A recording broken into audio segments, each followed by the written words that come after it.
April 16th, 1945. A forest floor somewhere east of Dusseldorf, Germany. The world is noise. Not the ordered, rhythmic thunder of their own 88mm flak guns, but a chaotic symphony of violence. The air, thick with the smell of pine sap and cordite, vibrates with the guttural roar of engines and the incessant ripping sound of canvas. The sound you learn is made by American machine guns chewing through the forest. For 20-year-old Hanna Vogel, a Nachrichtenhelferin of the Luftwaffe, the world has shrunk to this patch of damp earth behind a fallen oak. Her steel helmet feels impossibly heavy, its rim digging into her brow. Her field gray wool uniform, once a source of immense pride, is now just a damp, muddy skin. Beside her, Ursula Brandt, a Flakhelferin, barely a year older, clutches a Kar 98K rifle she barely knows how to use. Her knuckles are white, her face a mask of dirt and terror. They were supposed to be the lightning maids, the auxiliaries connecting the sinews of the Reich's defense. Now, they are just two women in a dying war, caught in the final death rattle of the Ruhr pocket. The propaganda posters in their barracks had shown the Amis, gangsters from Chicago, degenerate jazz musicians, Jewish bankers from New York. They were brutes, subhuman monsters who would show no mercy. Dr. Goebbels' voice on the radio had promised it. Their commanding officers had reinforced it. Capture was a fate worse than death, especially for a German woman. Hanna squeezes her eyes shut, the images flooding her mind. Monstrous, leering faces from the newsreels, caricatures of beasts in human form. That is what is coming through the trees. A branch snaps nearby, too close. Hanna's heart hammers against her ribs, a frantic drumbeat against the battle. She hears them now, the language. It's not the harsh, clipped commands of German, but a flowing, alien tongue. English. They are here. Ursula lets out a small, choked sob, her breath catching in her throat. An older man, a Volkssturm conscript with a white beard and terror in his eyes, rises from a shallow trench a few meters away, his hands held high. "Nicht schießen," he pleads. "Don't shoot." The response is a short, sharp burst from a Browning automatic rifle. The old man crumples without a sound. Hanna bites her lips so hard she tastes blood. This is it. This is what they told us. The monsters were real. The stories were true. The shouting gets closer. Boots crunch on twigs and fallen leaves. A shadow falls over them. Hanna risks a glance upwards. He stands over their hiding spot, a giant silhouetted against the gray sky. His helmet is different, rounder. His rifle, an M1 Garand, is held loosely, almost casually at his side. He is impossibly tall, broad-shouldered. The monster. He says something she doesn't understand. His voice isn't the guttural roar she expected. It's calm, tired. He gestures with the barrel of his rifle. Up, get up. The words are simple, universal. Slowly, stiffly, Hanna and Ursula rise, their hands shooting into the air. This is the moment, the end. She studies his face, bracing for the snarling cruelty of the propaganda posters. But there is no snarl. His face is covered in grime and stubble, his eyes bloodshot and weary. He looks young, younger than her own brother who fell at Stalingrad. He looks at their uniforms, at their female forms, and for a fleeting second, his expression isn't one of lust or hatred, but of weary confusion. Another soldier, this one with sergeant's stripes on his sleeve, joins him. They exchange a few words. Wehrmachthelferinnen, the sergeant says, the word clumsy on his American tongue. Auxiliaries. Jesus Christ. The first soldier motions for them to move, to join a growing line of captured Germans shuffling through the woods. As Hanna passes him, her foot catches on a root and she stumbles, falling to one knee. She flinches, anticipating a kick, a rifle butt to the head. Instead, a large, calloused hand grips her arm. It's the young soldier. He hauls her to her feet with a surprising lack of violence. He doesn't shove her, he simply steadies her, then releases his grip and points her toward the column of prisoners. He meeks her eyes for a brief, bewildering second. There is no malice there, no bestial rage. There is only a profound, bone-deep exhaustion she recognizes from the faces of her own comrades. He turns away, his attention already on the next patch of woods, the next potential threat. Hannah stumbles forward, her mind reeling. The shock is not from the violence she witnessed, but from the violence that didn't happen. The expected blow that never landed. The monster had a human face. He had helped her up. Her indoctrination, the absolute certainty of her impending doom at the hands of savage beasts, cracks. A sliver of confusion, sharp and unsettling, pierces through her terror. The world, which had been so brutally simple just minutes before, is suddenly, terrifyingly complex. The march is a blur of gray misery. They are herded through the ravaged forest, the line of defeated soldiers growing with every 100 meters. Old men from the Volkssturm, boys from the Hitlerjugend with faces still soft with youth, and haggard, hollow-eyed veterans of the Wehrmacht. Hannah and Ursula are an anomaly, two gray-clad women in a sea of men. Every shuffling step is laced with a cold dread. They are being led to the slaughter, surely. The brief moment of non-aggression from the young GI was an aberration. The real horrors are yet to come. They emerge from the trees into a muddy clearing where American trucks, M3 half-tracks and jeeps are parked in a chaotic jumble. This is a temporary collection point. The noise is overwhelming. Orders being shouted in English, the groan of engines, the metallic clatter of equipment, and the low, defeated murmur of hundreds of German prisoners. American guards, members of the 9th Infantry Division by the patch on their shoulders, move with a purpose that seems both efficient and unnervingly casual. You can smell the exhaustion. It's a physical thing, a miasma of unwashed bodies, wet wool and fear, mingled with the American smells of cigarette smoke and gasoline. Hannah and Ursula are pushed into a large, roped-off area with the other prisoners. They huddle together, trying to make themselves small, invisible. They watch the guards, studying their every move, waiting for the facade of order to crumble. They see prisoners being searched, their pockets emptied of knives, papers, and personal trinkets. It is done firmly, but without the gratuitous violence they had been warned of. No one is beaten for sport. No one is shot for looking a guard in the eye. The hours drag on. A cold drizzle begins to fall, turning the churned-up ground into a thick, ankle-deep mud. Hunger gnaws at Hannah's stomach, a dull ache that has been her constant companion for weeks. A guard, a corporal with a square jaw and a bored expression, walks the perimeter. He stops near them, lighting a Lucky Strike cigarette and letting the smoke curl from his nostrils. He watches the prisoners with an impassive gaze. Ursula whispers, her voice trembling, "They are deciding what to do with us." The corporal's eyes land on them.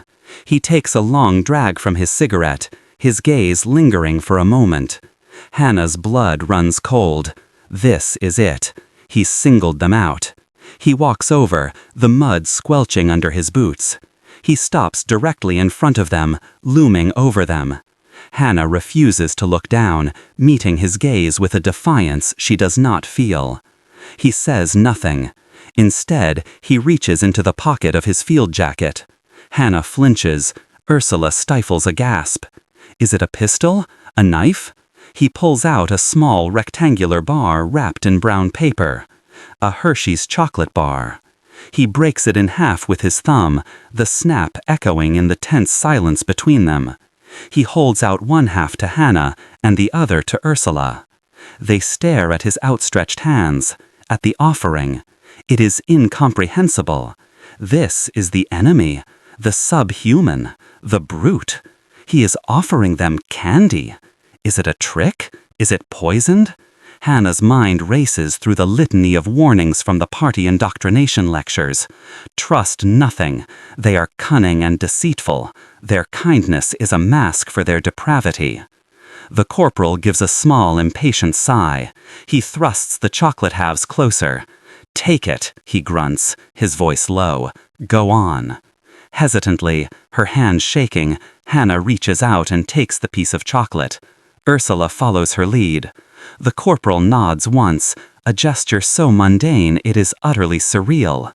He turns and walks away, resuming his patrol as if nothing has happened. Hannah looks at the chocolate in her palm. It feels heavy, alien. She unwraps a corner. The rich, sweet smell is intoxicating, a ghost from a forgotten world of cafes and peacetime. She looks at Ursula, whose eyes are wide with the same mixture of shock and disbelief. They were prepared for brutality, for rape, for death. They were not prepared for this. This small, simple act of civility? It doesn't fit the narrative. It doesn't make sense. It is a gesture that carries no discernible strategic value, no obvious deceptive purpose. It is just a piece of chocolate from a tired soldier. Slowly, she takes a bite. The sweetness explodes on her tongue, so intense it almost hurts. But as she swallows, a new and more profound sensation follows, the bitter taste of confusion. The guard hadn't leered. He hadn't demanded anything in return. He had simply shared what little he had. This single, unexpected act of humanity from an enemy soldier is more disorienting than any physical blow. It attacks not the body, but the very foundation of her belief system. The wall of propaganda, already cracked, begins to crumble. The journey west is a rattling, jolting ordeal in the back of an open-topped GMC truck. Packed shoulder to shoulder with other prisoners, they travel for hours along roads clogged with the machinery of the Allied advance. Hannah watches the French countryside slide by, a landscape scarred by war but stubbornly green. The sheer scale of the American military machine is staggering. Endless convoys of trucks, tanks, and artillery, a river of steel flowing into the heart of her homeland. It's a sight that extinguishes the last embers of hope for a promised miracle weapon, a final victory. The Reich is not losing. The Reich has lost. Their destination is a sprawling prisoner-of-war transit enclosure near Attichy, France. From the truck, it looks like a city of mud and wire. Row upon row of barbed wire fences, patrolled by armed guards in watchtowers, stretch as far as the eye can see. This, Hannah thinks, is where the true nature of their captors will be revealed. The kindness of a single soldier in the field was one thing. The systematic reality of a prison camp would be another. They are unloaded, their bodies stiff and aching. The process is methodical, impersonal. They are segregated from the male prisoners, a small group of about 30 women, nurses, secretaries, and auxiliaries like themselves. This separation is the first surprise. They had feared being thrown into a general population, vulnerable and exposed. Instead, they are led to a separate, smaller compound within the larger camp. Next comes delousing. They are herded into a wooden shed, the air thick with the acrid smell of DDT powder. They are ordered to strip. Humiliation washes over Hannah, hot and sharp. This is the violation they were told to expect. But the guards who oversee the process are women, U.S. Army nurses from the Women's Army Corps, their faces stern but professional. They work with a brisk efficiency, dusting their clothes and hair with the white powder, their actions devoid of cruelty or voyeurism. A female army doctor, her voice crisp and no nonsense, gives each of them a cursory medical examination. They are issued 2 gray blankets each and a metal cup, then assigned to a long tar-paper-roofed barracks. Inside, wooden bunks are stacked 3 high. It is basic, bleak, and crowded, but it is dry and offers shelter from the wind. It is a prison, but it is an orderly one. The daily routine of the camp begins to assert itself, and with it a relentless, disorienting pattern. At dawn and dusk, they are lined up for roll call, the appel. The guards, GIs from a military police battalion, carry their rifles and clubs, but they don't use them.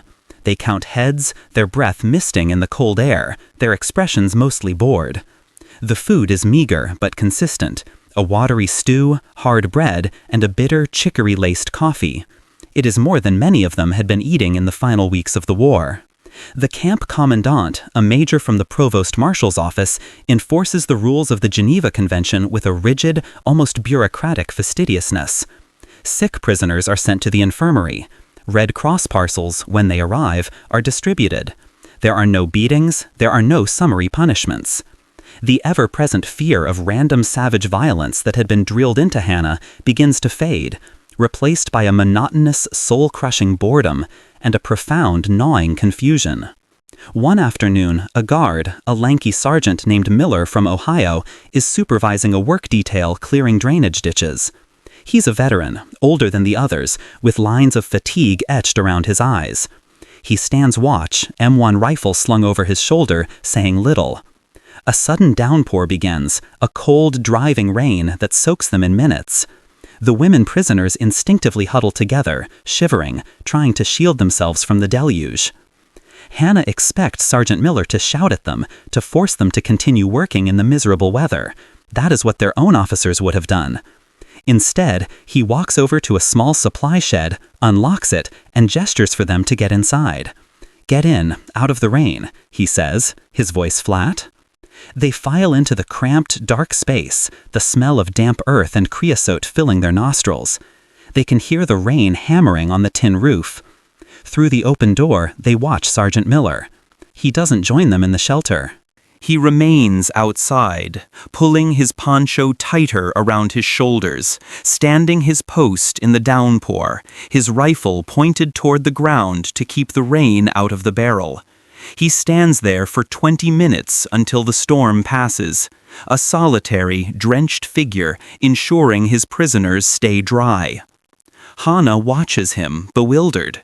His action serves no purpose other than basic human decency. He gains nothing from it. He is their jailer, their enemy. Yet he stands in the cold rain while they take shelter.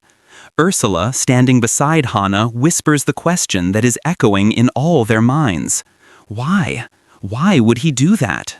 The question hangs in the damp air, unanswered.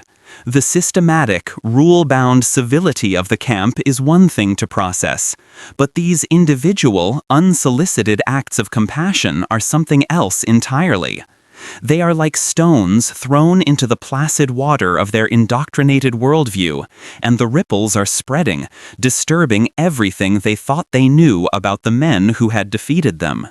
The enemy is supposed to be a monster, but how do you reconcile that with a man who stands in the rain so his prisoners don't have to?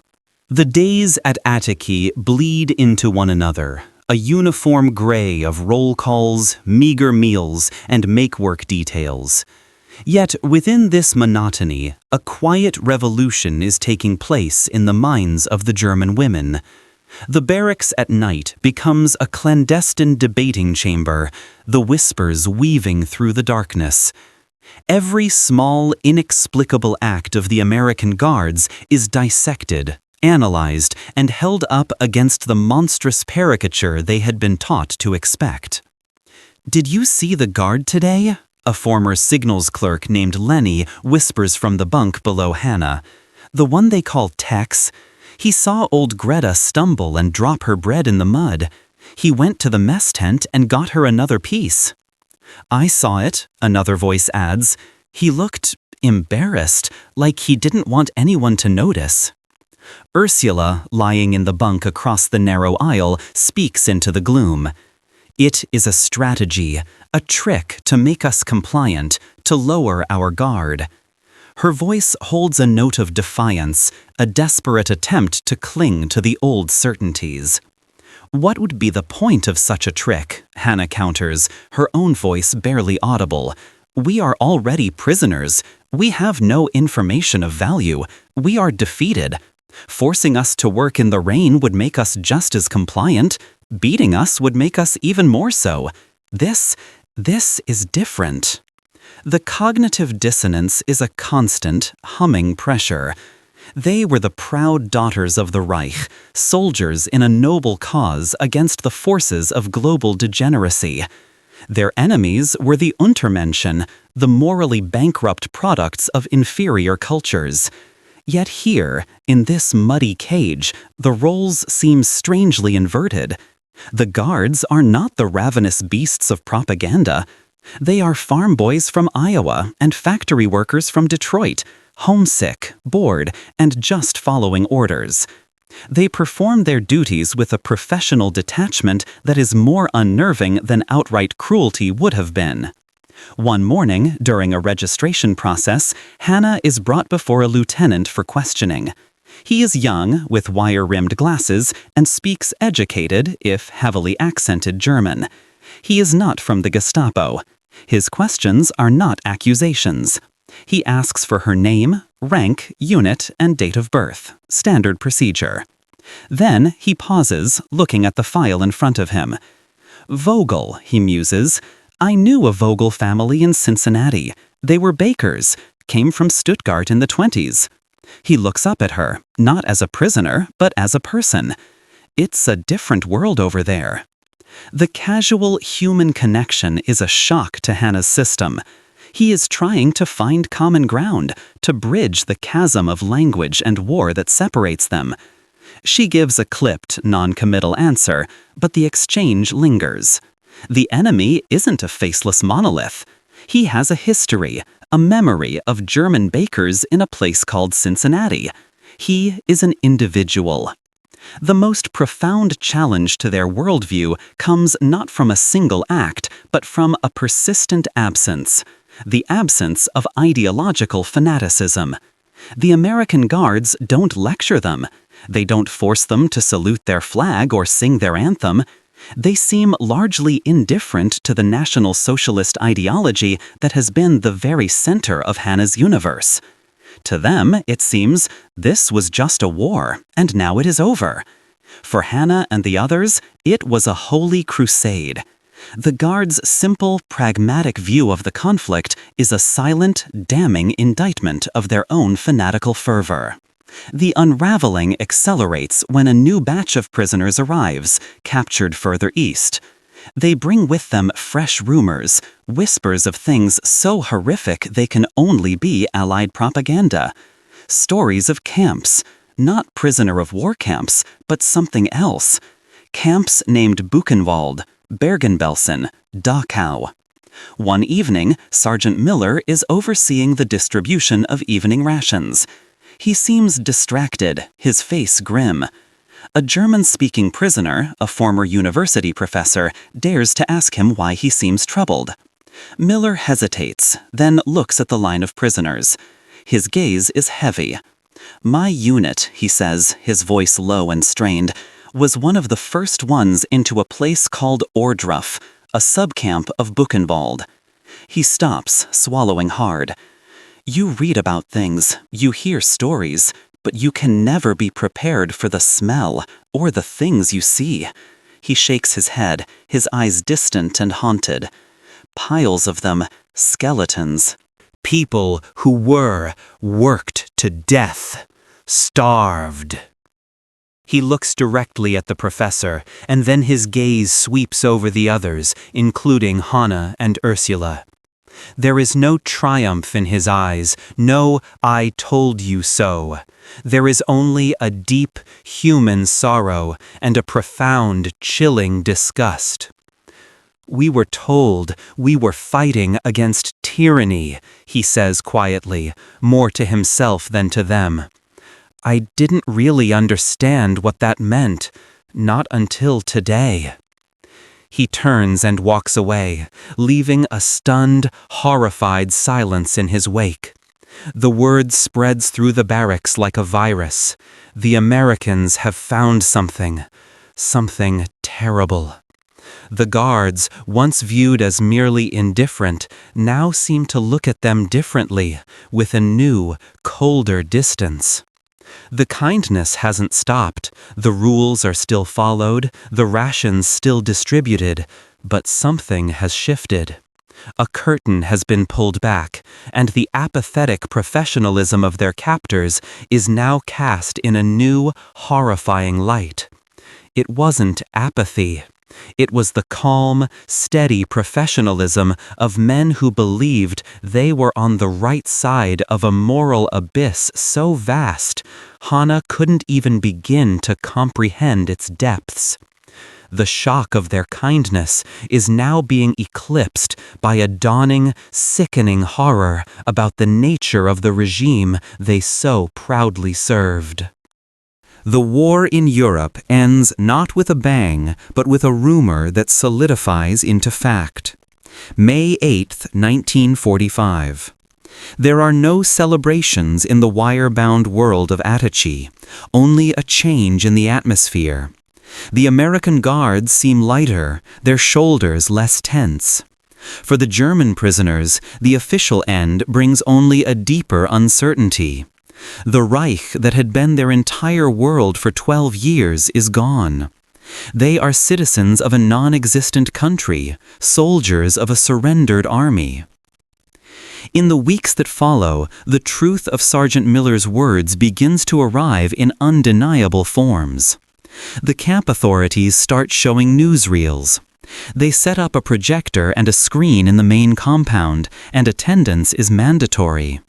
Hannah and the other women are marched out with the male prisoners to watch. What they see burns itself into their minds. It is film from the liberated concentration camps. Shaky, black and white footage of bulldozer blades pushing mounds of emaciated corpses into mass graves at Bergen-Belsen. The walking dead of Dachau, their eyes hollowed out by starvation and suffering, staring blankly into the camera. The ovens of Buchenwald. The warehouses filled with human hair, with children's shoes, with spectacles, with gold teeth. A terrible silence falls over the prisoners. This is not the slick, doctored propaganda of Dr. Goebbels. This is raw, irrefutable fact. The stench that Sergeant Miller spoke of seems to drift off the screen, a phantom of death that fills the air. Some prisoners turn away, vomiting. Others weep openly. Most, like Hannah, just stare, their faces frozen in a rictus of horror and disbelief. This is the cause they fought for. This is the truth behind the patriotic songs, the torchlit parades, the promises of a glorious 1,000-year Reich. They had been indoctrinated to see the Americans as monsters, but the real monsters were their own leaders, their own people. The entire moral landscape of their lives tilts and then shatters, collapsing into a ruin of shame and complicity. In that moment, every act of kindness they have received from their American captors is brutally recontextualized. The chocolate bar, the shelter from the rain, the extra piece of bread, the adherence to the Geneva Convention. These were not the strange, inexplicable actions of a peculiar enemy. They were the actions of men from a civilization that, for all its flaws, did not systematically industrialize murder. The American guards were not saints. They were flawed, tired, and often coarse men. But they operated within a framework of basic human decency that Hannah now realizes her own nation had utterly abandoned. The shock is no longer about unexpected kindness. It is about the chasm that separates the world they were told existed from the world that actually did. The American guards, by simply being ordinary, decent men doing a job, had held up a mirror. And in that mirror, Hannah and the others saw not the noble heroines of the fatherland, but the unwitting cogs in a machine of unimaginable evil. Their conversations in the barracks change. The debates about the guards' motives cease. They are replaced by hushed, horrified questions. Did you know? Could we have known? The answer is almost always no, but the guilt remains. a poison seeping into their souls. They had served the regime faithfully. They had worn its uniform with pride. They had believed the lies. One final image cements itself in Hannah's mind. A few days after viewing the films, she sees a young guard, no older than 18, leaning against a fence post, reading a letter from home. His face is soft with emotion. He carefully folds the letter and puts it in his breast pocket, then pulls out a photograph from his wallet. He looks at it for a long time. A wife, maybe a sweetheart? He is just a boy, a world away from his home, fighting a war he probably didn't understand until he saw the camps. Hannah looks from this boy, this supposed gangster and degenerate, to the barbed wire, and then beyond it to the ruins of her homeland. The fear is gone. The confusion is gone. All that remains is a vast, empty clarity. Her captors had not conquered her nation with just tanks and planes. They had conquered it with a simple, devastating weapon, their own flawed, imperfect, and stubbornly persistent humanity. The war for Germany was over, but for Hannah Vogel, the war with the truth had just begun.